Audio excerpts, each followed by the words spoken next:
Hey, welcome back to Juke's Joint. And it's been a long time since we've had an episode of Sonic Storytime. So that's what we're going to bring to you today.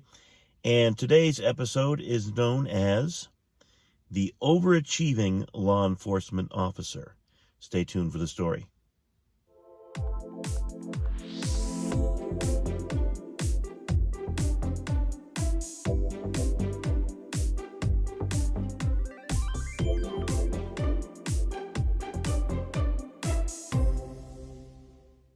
For those of you that may be new to Sonic Storytime, these are stories from primarily my past, primarily my involvement in music and audio, professional sound, things like that. Also sometimes from my friends or acquaintances, and they usually have some type of moral or some type of lesson for you to look out for. This story in particular is not specifically gig related, although you'll see it's tangentially related, but it's not directly about a gig or anything like that. But it is a warning and something to think about for sure, especially if you have a little bit of a lead foot. So cue the foreshadowing music.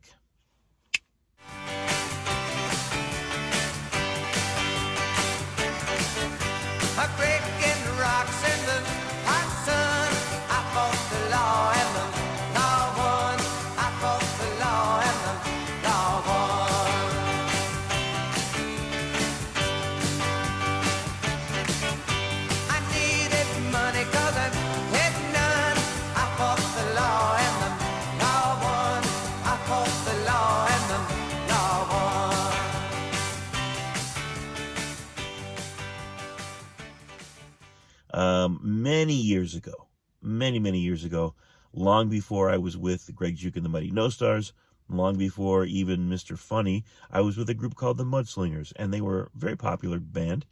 We were doing quite well, pretty busy young guys. I was playing, 3-4 nights a week sometimes with those guys. Definitely, lots of weekends or every weekend. Also doing some session work and some pickup work with other bands. So we were pretty busy. And we had a sort of a residency at a club. If I'm remembering correctly, it was TJ Dugan's. I think that was the name of it, in Tonawanda. And we were playing there one weekend, or one Wednesday, Friday, Saturday. And the same weekend, on the Sunday, a friend of ours was getting married in Syracuse. So this was a club in Tonawanda outside Buffalo. And a friend was getting married several hours away in Syracuse. And I was both in the wedding party, and then my other buddy and I were basically the wedding band for the reception, which turned out to be very far away from where the wedding was held, which was very far away from Syracuse, where we were told it was going to be. So, man, what an incredible, draining weekend that was. But I left the gig on Saturday night with all my gear in the car, with my clothes, everything pre-packed. Probably got on the road at 4 in the morning. I think we used to play 11 to 3. So, I didn't any earlier than 4 in the morning.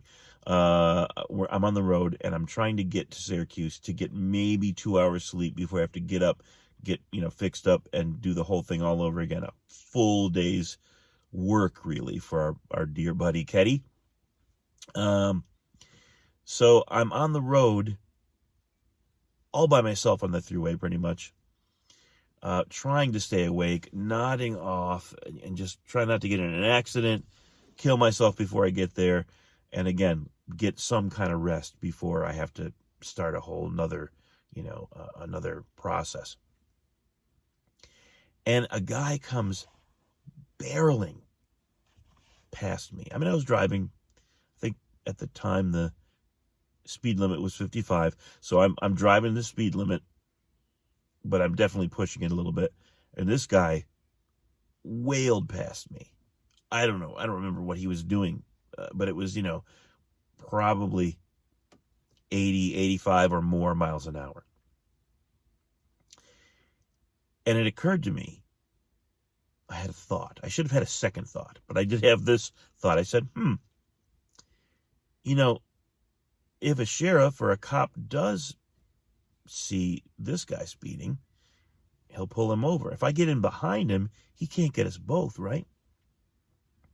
So my theory was he'll get one or the other of us, but he can't get us both. And it's probably worth it for me to try to sneak in behind this guy, match his speed, and get there maybe twice as fast. So I try to avoid an accident. By driving recklessly, I'm going to avoid an accident. That's how the young mind thinks, right? I know.